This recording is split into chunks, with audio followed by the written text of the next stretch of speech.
Well, good morning, everybody, from sunny Scotland, or at least the sun is starting to come out. It's obviously Scotland, or it's the sun. Whoops. Oh, okay. That's a little bit of echo, but not to worry about that. So yes, it's sun starting to come out. It's late in the evening over there on Crunch Island, and I have my good buddy with me today, and that is Mr. Cozy, the dude. How are you doing tonight, dude? Hey everybody, how you doing? Oh, there's absolutely there's one person tuned in now. Okay, so we're gonna yes, that's good of you. Well done, dude. So I thought today we might have a bit of fun because basically I think you would agree that we have been arguing like cat and dog, or big brother, little brother for it feels like years now. Does it feel like years to you? Yeah. It feels. It's like non-stop, isn't it? Decades of Avery. You see, you call it haven. I call it informative. You know, it's different perception. So I thought what we would do today is I've got a little challenge for you, and I know you like a challenge, don't you? Yeah. Yeah. And what we're going to do, have you ever watched Mastermind, the BBC program called Mastermind? Vaguely remember probably seeing a couple clips of it, maybe at one point. Yeah, it's where people get up, they get onto that big black chair in the center of the room, and they have to answer questions on their chosen subject. So we are going to do a round of Mastermind. Sounds like Who Wants to Be a Millionaire kind of anyway. No, it doesn't. It doesn't sound a bit like that at all. Because Who Wants to Be a Millionaire is where the prizes keep going up in value because the questions get more difficult. Mastermind is in 2 rounds. We're going to do round 1, which is what's called your specialized knowledge subject. Okay, except you don't get to choose what your specialized knowledge subject is going to be because I've already chosen it for you. Okay. Right. Okay, so your specialized chosen subject of specialist knowledge is making a murderer. Right. And I'm going to make this really difficult for you because what I've got here is I've got 20 famous quotes, 20 of the most famous lines from Making a Murderer, and I'm going to ask you. I'm going to read the quote out, and you're going to try and tell me who actually said those words. And this is going to be tricky because in some cases, it's actually somebody else in Making a Murderer who actually says those words, not the person that you might think said it. Okay? Mm-hmm. So here we go. You ready? Question number 1. This everybody should get this one, but strangely enough, some people didn't know who this was. So, first question, who says, "Don't get strange"? Well, because of Stacey's song? Yeah. I know that's Chuck. It's Chuck. Avery. A lot of people thought it was Alan Avery because it's during a conversation when basically I gave you that one, did I? Drat. Okay, here's another one for you then. And for those that are on the chat, just post the answer that you. Here's a nice easy one for you. I don't expect you to take too long on this one. No one ever intended to do anyone any harm. Yeah, Tom Kazarick. Tom. So 2 out of 2. Let me just give you a little tick here. Let me tick that and tick that one. There we go. Tick, tick. Okay, here's a trickier one. They are not even close to being finished with you. Oh, that's like in one of the opening episodes of Making a Murderer. That's Kim DuCote. Oh, you are good. Because a lot of people know who, they can see the person, but it's getting the name, isn't it? Well, I had the embarrassing moment of being at Rally 2018 and was walking down the street live talking to people and walked up to Kim and said, "So, what is it that brings you out here?" and that sort of thing, not realizing who she was, not putting it together because I was live. And she's like, I'm Steven's niece. And I'm like, oh, I'm sorry. I was like, oh my God, I'm so embarrassed. Yes. So yeah, I don't forget her now. No, I bet you don't. I bet you don't. Yes. So, okay, then you've got 3 out of 3 so far. I didn't put it in that many words. Yeah. I can imagine the look on her face when she says it. You know, Sandra Morris. Oh, well done. Well done. That's well the done. lady who was saying that Stephen and his wife were having like sex on the lawn. Yeah. That he was somehow trying to like masturbate on her car. Yeah. When she drove by or something. Yeah. Like who the heck has that kind of trajectory? I don't know. But anyway.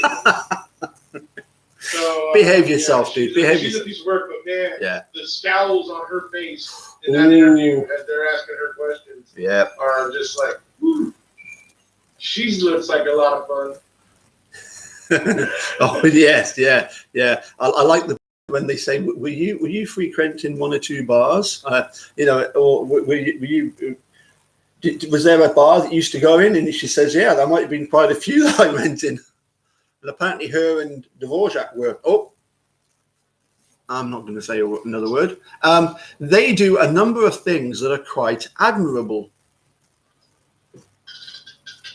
Yeah. Oh. It's admirable. Sounds like somebody trying to cover up for a bullshit investigation.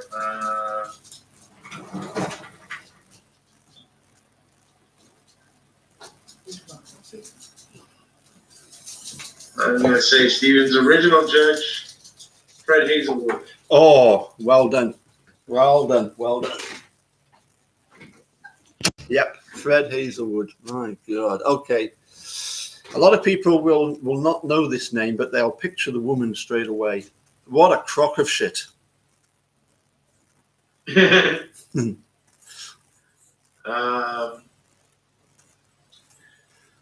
it's funny how you watch MaM and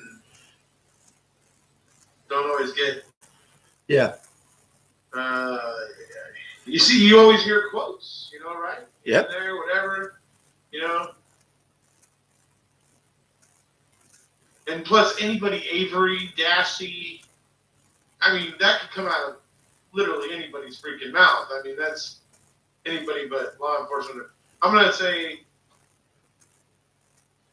is it Stephen's original lawyer, Risa Evans? Gee whiz. Okay. We'll keep going. You've got them all right so far. That sounds like Stephen Avery. Oh yeah, okay. That's the cop. Well, Sheriff Judy Dvorak when she was taking Penny Brinson's statement. Mm-hmm. Okay. Well, spot on again. Okay, here's another one. That you'll never get this one. That would be within character. Never get this one. Sounds like somebody saying something underhanded about Stephen. Yep.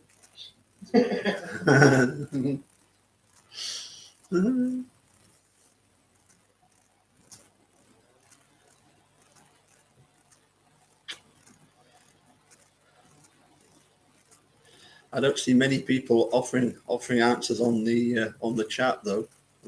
I think this has foxed most of them as well. Yeah. Go on, what's your answer then?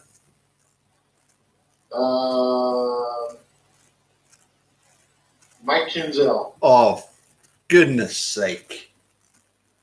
Was that a Hail Mary or what? Gee whiz!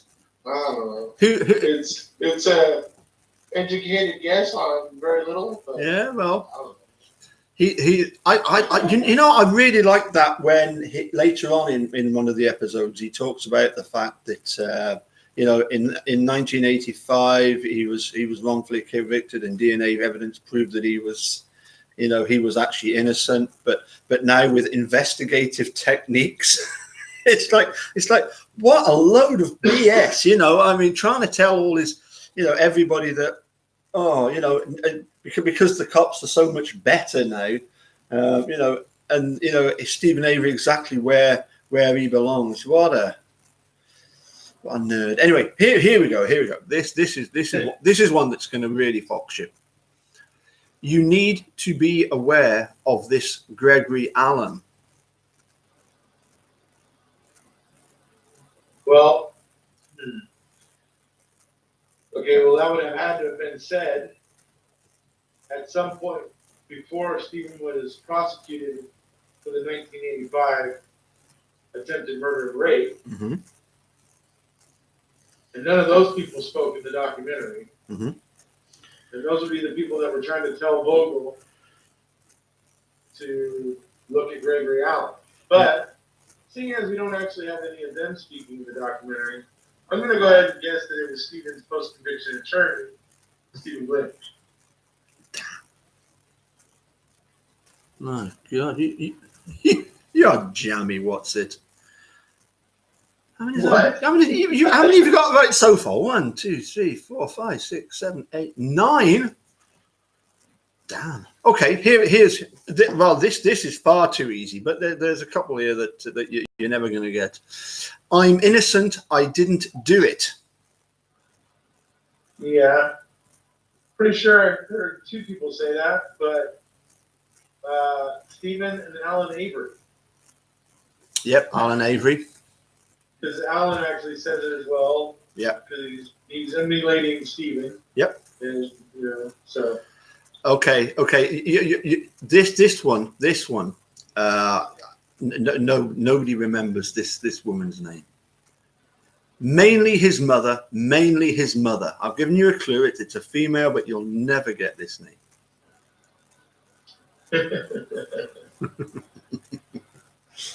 I could just about go and get myself a cup of coffee waiting on you to think about this one, couldn't I? Yeah. Maybe talking about who comes to visit, maybe, yeah. Yeah, that's right. It's to do with, as I say, Dolores going and visiting.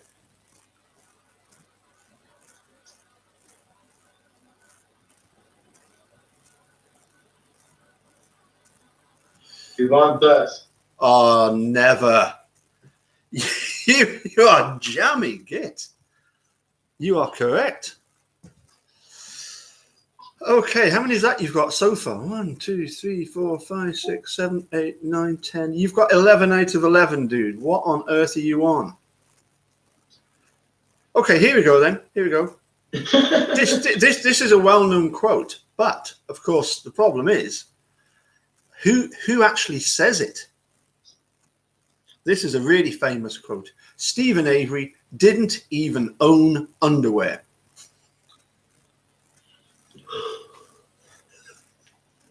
Yeah, totally remember the quote because it's such a good point of why he was wrongfully convicted in the first place. Yeah. Along with many other things.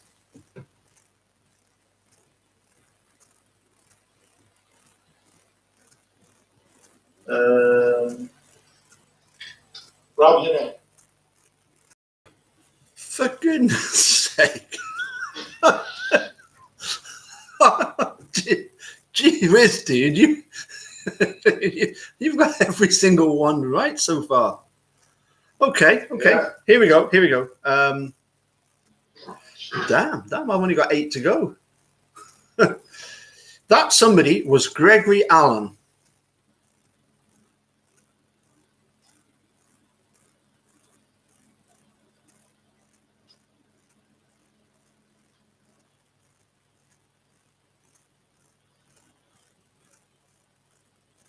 Keith Finley?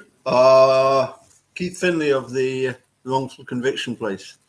Yeah, he's talking about the when they got the cold hit. And it directed them to somebody. Well done. Yeah. What did you say, sorry? When he talks about the fact that they got a cold hit and that somebody was Gregory Allen. Oh. Spot on. Keith Finley.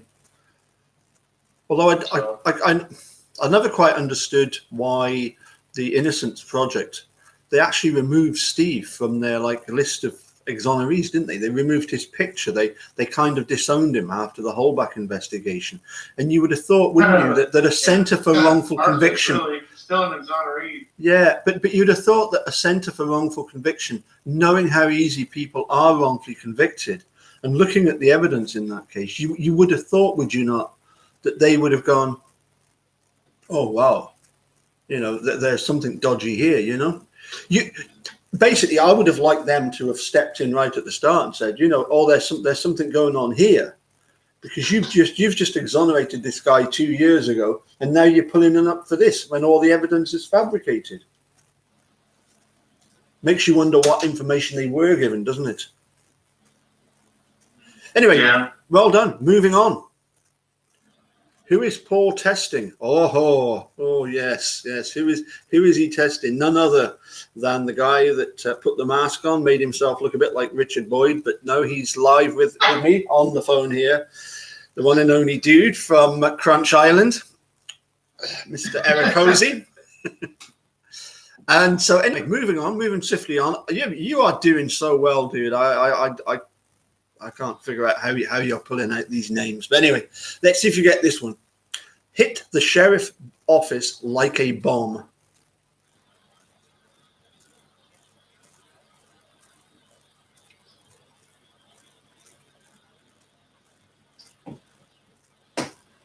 Walt Kelly.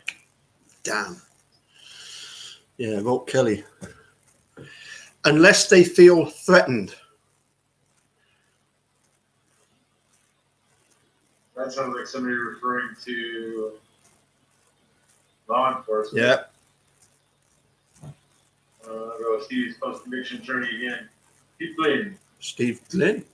What the hell? Okay. Here's a tricky one. I feel terrible about it. That sounds like Michael Griesbach,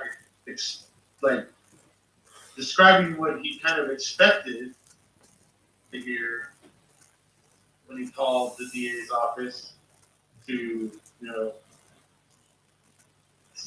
let them know what was going on and whatnot. And yeah, he didn't really get that, but it sounds like him explaining how he expected that, but didn't get it. Yeah, you're spot on. Gee whiz, dude. You really do know these characters, don't you? My God. Okay. Last. I know Griesbach said that if there was any proof of planting in the Avery case, that he was going to quit his job. But now he quit anyway. Yep. Yep. Now he's representing Colburn. So Yep. And also you've got Herman telling me that if there was any evidence planting, he would be getting in touch with Kathleen Zellner. In fact, I might just send Daniel Hartwig an email and remind him that did you see that thing with the Mine Shop people where they were talking about the RAV4 and obviously the battery, and they reckoned that they would jump start it, but I don't know. I think it was just a case the battery was flat and they just put in a new battery. I don't know why they would need to jump the solenoid, but anyway. It's definitely got the wrong battery in it, and there's no way that Teresa Holbach would have gone somewhere with a flat battery and they would have put in a police car battery, because it's, quite frankly, it's dangerous. It's dangerous to do that, to be honest, to put in the wrong sort of battery. If it's... Yeah, they can't explode if they get... Yeah. So, but they're right about the fact that, Colburn in particular, mechanic, used to regularly visit the salvage yard. Earl Avery said that, at one time he considered, Andy as a bit of a pal, a bit of a friend, that would come along and they would chat and... Yeah. You can't help but think Andy had ulterior motives. Yep, absolutely. Okay. This is a tricky one. How quickly Stephen Avery was a suspect?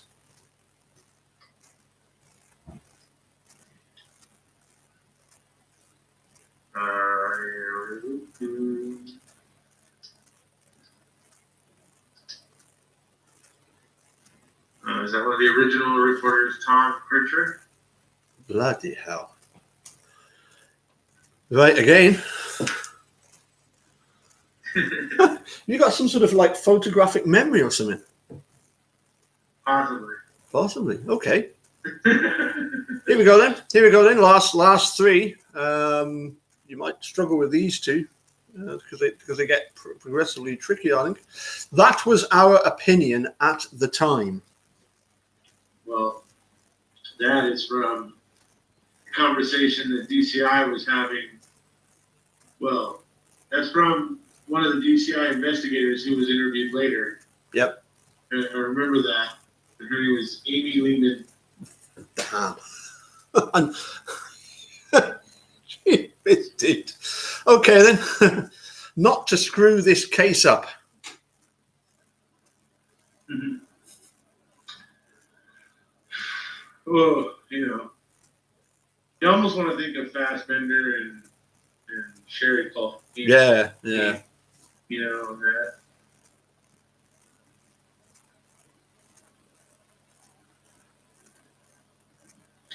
But seeing as there's been a theme of 1985 here, I'm going to say Deb Strauss. Oh, damn. This, I can't believe this. I cannot believe this. Yeah, it's interesting. Yeah, It's Crockett. unbelievable. Crockett, you're right. You're quite right. It was not to screw this case up. It was in the conversation between Kusurek and Vogel, but in Making a Murderer, it's actually Deb Strauss that actually reads that bit out. So yeah, you can give yourself half a point for Kusurek. Okay, then here we go. Last one. See if you can make it. Make it 20 out of 20. That would be absolutely amazing. There don't seem to be any ethical violations. Oh yeah. Oh, and tell me how it wasn't. Tell me how it was just a breakdown of communication. Yes. Tell me all about it. Big L. Yeah, you're correct. Damn. yeah. That's amazing, dude. Where did you pull likes of? Oh, well, you said about Kim Ducat, but I thought you would slip up on Hazelwood and Risa Evans and Mike Kinsell and Yvonne Thus. I thought, well, everybody's going to picture that picture. Is it not Steve's aunt? Is Yvonne Thus? Is that going to be Alan's sister or Dolores' sister? It's one or the other, isn't it? Yeah. I wouldn't know, but Yvonne Thus, my God. And Tom Kircher, you got that one because Tom Kircher, if you remember, he's the one that later on in series 2, he's one of the ones that's at the Ken Pratt's press conference, actually within the 7th Circuit building, isn't he? He's the one that really, he's one of the, when Ken Kratz really annoys Steve Drizzen. Oh, right. And you've got Colette Henry smiling away. You've got obviously Emily Matesic,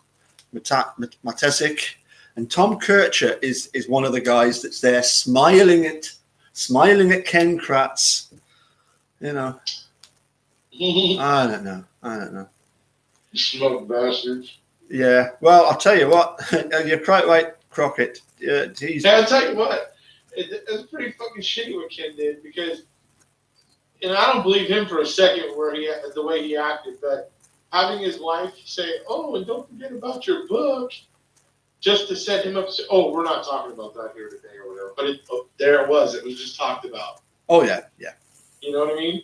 It's like I'm sure his slimy weaselly ass fucking planned that with her. Yeah. Yeah. In fact, do you know what? And I was thinking this the other day. To become a district attorney, which is what Ken Kratz did, obviously he's probably stabbed a lot of people in the back. Did you get that impression? Sure. He's probably he's been quite cunning about getting there. And apparently, it would explain how his downfall happened. yeah, Because he couldn't figure out who in the DOJ was leaking this information to the press. Yep. Kratz was getting ready right before his downfall. Yeah. Right before everything all came out about his sexting and all Yep. that stuff. He was getting ready to make a run for Congress. Yes. Dude, he was going to be a congressman. Yep. Or possibly. Yep. You know? Yep. And it's like, you got to imagine somebody out there was like, oh, no way. Not that asshole. Yep. You know? Exactly. And you know, it's like, isn't it a shame that because he's not an unintelligent person, is he? No. No. He's brilliant in his way. And isn't that really? Well, that's really what I'm saying. Isn't it a shame that he has harnessed his whatever brightness about him, whatever intellect he has, but he's harnessed it to do so much damage in the world. Had he chosen the alternative route of using his intelligence to actually do some good in the world? Yeah. But when you're a prosecutor, you kind of see the world in a different way. I was going to say, is it? Do we have to feel partly a little bit sorry for him in the fact that the system makes them that way?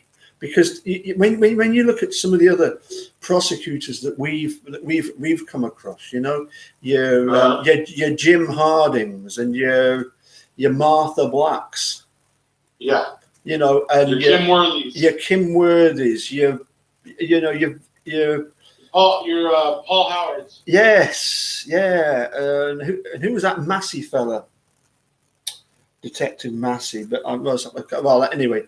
There's so many of it out there, and I would like to think that to begin with, when they first go into this, becoming, assistant district attorneys, they see their job as nailing the bad guys, but then it becomes a case of conviction at all cost, doesn't it? It's sort of the boundaries kind of shift, and it's not a case of, we'll just get the bad guys. We'll get him, even if he didn't do this. He probably did other stuff, and if we don't get him, he'll probably do stuff in the future, kind of stuff. Right?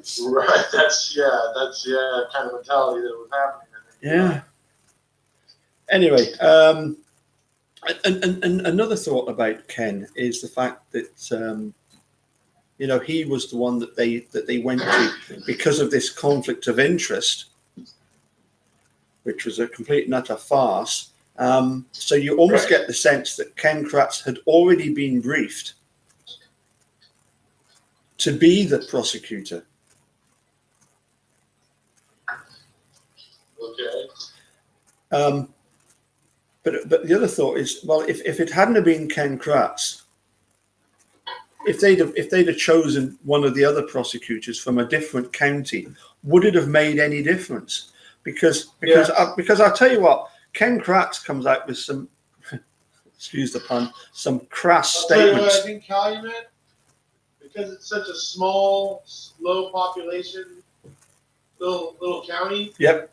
I feel like that's the county that everybody goes to if they're nearby. Yep. If they're doing something a little wonky. Right. I mean, I kind of have that feeling. I don't know.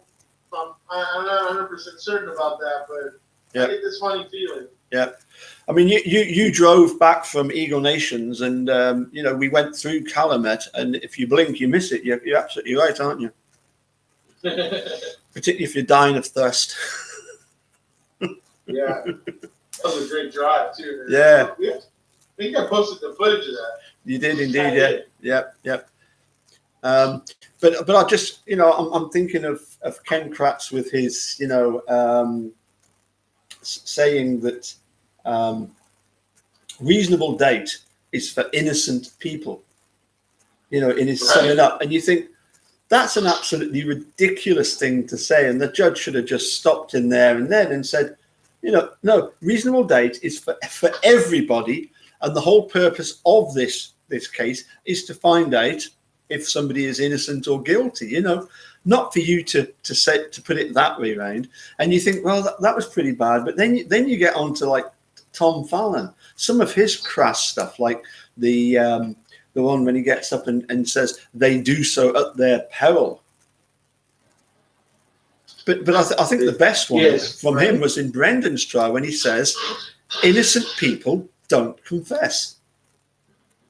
Right. And he says that to Brendan's jury in his closing arguments in Brendan's trial. And it's an absolutely untrue statement. It's, and he would know that. To me, it shows if you're having to misrepresent the truth that much, maybe you got it wrong. Yep. Maybe the case isn't there. Yep. But then again, judges and people are willing to like co-sign a lot of BS in this world.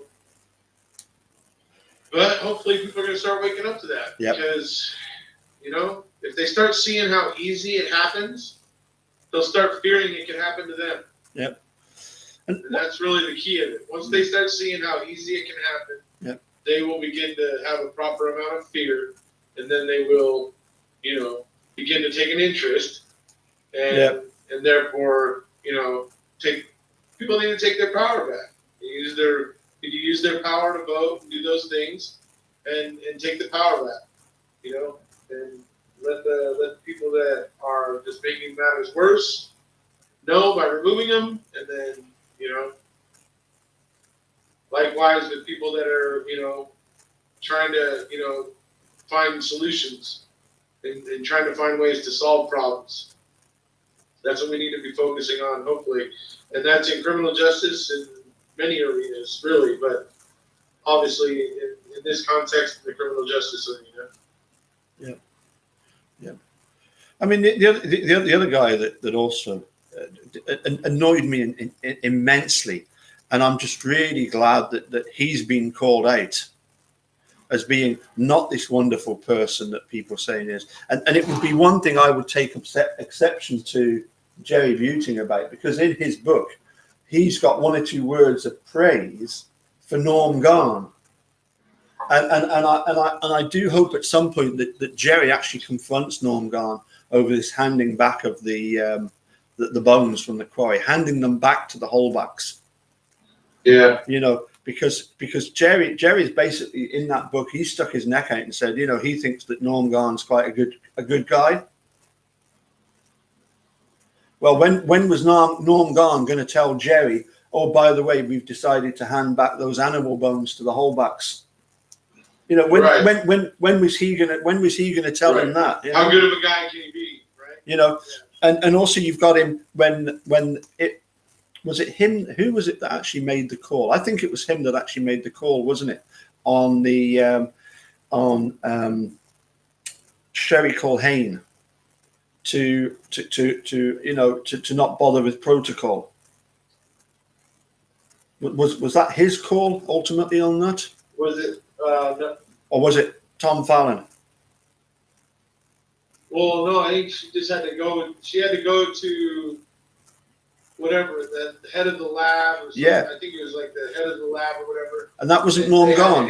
They had to log it and enter it and whatever, and then they could go ahead and use it. But it's something that doesn't happen all the time. So well, it had never happened before. In fact, she had never done it before. Never done it before, never done it since. It was the final piece of evidence that she had to test. And she had still not placed Teresa anywhere in the garage or in the trailer. Yeah. And it was the last piece. Yep. And then it suddenly comes up with Teresa's DNA. Oh, whoops, and a little bit of Sherry's. Yep. And the Sherry's get there in the planting. Yeah. And Crockett's absolutely right. It was the way that Norm Garn then in the press conference afterwards, the press are asking him about it and saying, what's going on here? Protocols are protocols, and he's basically saying, oh, give us a bit of slack. Most people live in the real world, and these things happen. But I think it was all cleared up. I think the jury got it. I think they understand. I think they're reasonable people and all this kind of stuff. And it's like, well, what's the point of holding a court of law? Where you're supposed to produce evidence. What's the point in doing that then? we'll just let Sherry Colhane give her opinion, and that will be the end of it. You know, it's crazy. It's displaying Duper's delight or Duping delight. Yeah. Hi, Stacey. How you doing? So anyway, I suppose I have to tell you what your prize is, and that is the next time we meet up, I'm going to go across to that Wiggly Piggly shop, and I'm going to get you a couple of cans of Dr. Pepper for winning. Okay? Yeah. I've still got my receipt up there from Wiggly Piggly. I can't believe how cheap the booze was. It was brilliant. Oh yeah, we'll have to see where we see each other first. Yes. I Well, want to make it to Scotland next year. Well, that would be good. That would be really good. And we must. Surprise. No thanks. You can keep them, Stacey.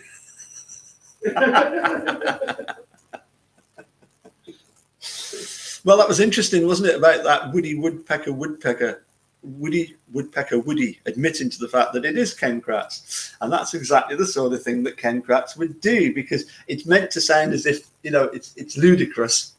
I don't think so at all. I think when you look at all the people who have been commenting, and how it's almost like a tag team, isn't it, in wrestling? You know, one takes me on for a couple of days, then they disappear, then somebody else comes along, and it was funny how the one just stating the truth knew exactly what the conversation had been with this Woody Woodpecker Woody. Oh, right. Yeah, you know what I mean. It was like a continuation of the same conversation. You know, praising me for that one bit of tribute to Teresa in that I spelled her name correctly. But what else have you done? Crazy. Anyway, I'm not going to keep you much longer, because it is now nearly midnight over there on Crunch Island. And you've got a thing to go to tomorrow at what is it? Crazy Farm?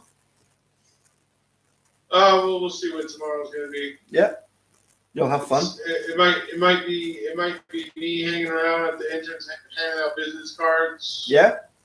You know, with your banner. So I know Jack FM, local radio station's going to be there, so I might go over and prod them a little bit, give them a couple business cards, maybe. Yeah.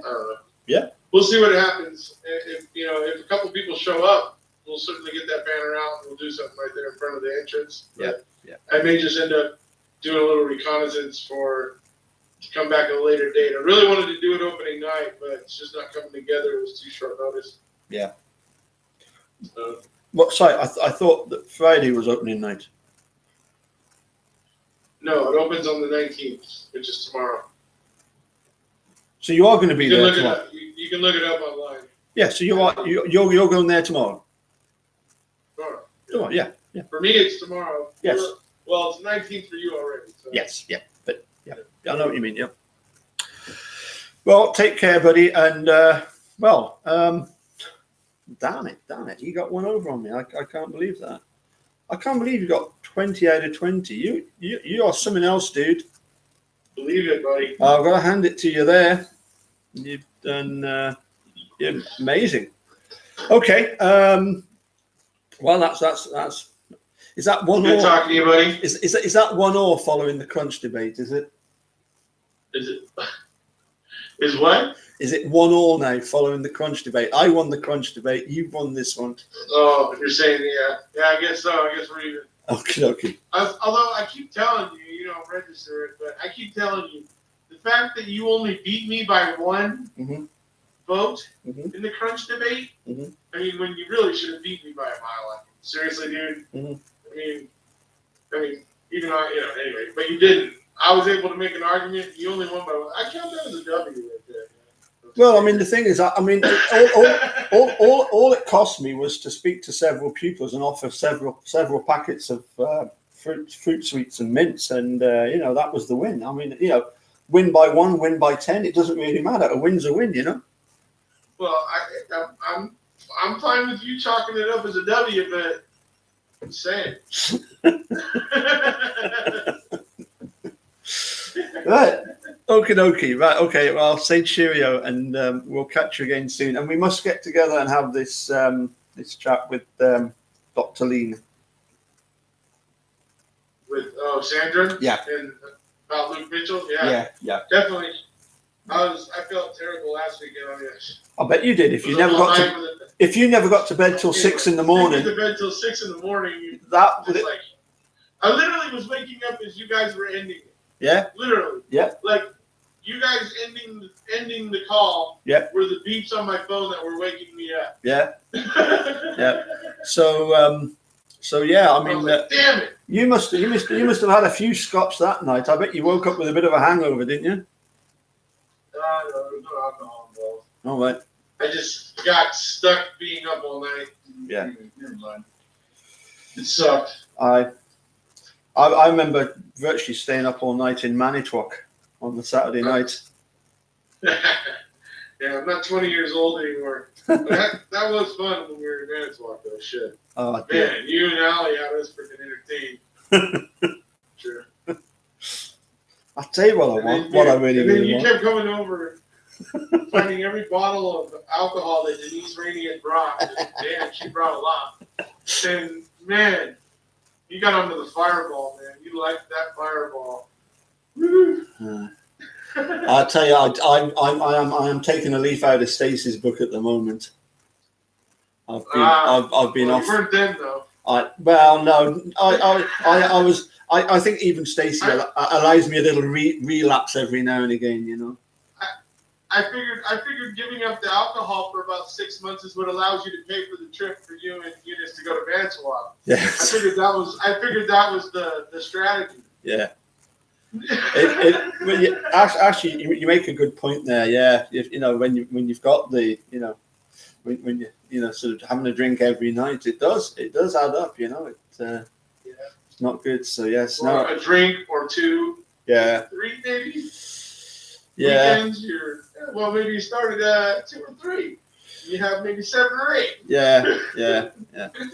and I think also what did for me on that Saturday night was the fact that at the rally, we were at the rally, then we went to the hotel, and it was I went and got a couple of beers from the filling station that was near the hotel. But of course, for me, it was basically 9:30 before I got back to the house, and I was one of the first ones back. But then it wasn't long after that everybody else came along, and it was just the fact that I probably went a bit daft and tried to cram in too much in a short space of time, Yeah. But anyway. I remember for me, I didn't get there till later because I was in Nina. Yeah. I got off the plane and went straight to Nina. Yeah. And so. For those of you who don't know, that's Eagle Nation Cycles. Yep. Rest in peace, Michael Fogg. Yeah. But I was in Nina, and so I was there doing what I was doing there, and then we drove. It takes like an hour to drive from Nina to Manitowoc. Yes. I mean, they don't seem that far away on the map, but it takes about an hour. Yes. So. Yeah, because there's no like dual carriageways, are there? And. A lot of the time you are going through sort of like residential areas where you're down to like 40 or even 30 mile an hour, aren't you? Right. Because houses are like pretty close to the highway. Yeah. Yeah. Okie dokie, right. Well, it's a beautiful place, man. Nature's decoration, man. It's amazing how green and lush that place is. Yeah. It's amazing. Yep. Well, in the winter. Well, yeah, I'm going to say when you come to Scotland, I think you'll appreciate the in many ways very, very similar. Yeah. It's very, very green here. Here in Southern California, it's a city that's built on a desert. Yeah. So everything you see that's green is because the water was piped in. Yeah. Yep. So, You only have to drive for about maybe 30 or 40 minutes in any given direction, and you'll start to see desert. Yep. Anyway. Okay, dokie. Well, thank everybody for tuning in. Hi there, Rubber Ducky. Nice to see you. Hope you. Oh, and Rubber Ducky. It was it tonsillitis that you had, was it? It was a sort of bronchitis or something like that. I remember your voice had Glad started. you came back doing your daily queso reads, by the way. Yeah. There were some ladies that were quite up in arms that maybe you would stop. So glad you're doing that because they were very worried. And they love the way you do that. So props. Yep. And I mean, what is it about those photos? I mean, you know, so many photographs of what? Bits of concrete. Bits of concrete, and in fact, you posted a Twitter thing one day, didn't you? Where it was the you know, on Twitter you posted that thing of all the photographs of all the things they've taken on the Avery salvage yard, and then put, you know, remains, bones, nothing. Remember that tweet you put out?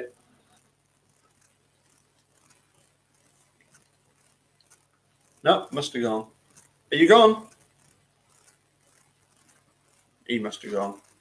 Okay. Well, as I say, thanks everybody for tuning in. I can't believe that dude managed to get 20 out of 20, but I'm never going to live that one down. Anyway, not to worry. Thank you all for tuning in, and we'll catch you again soon. Bye for now.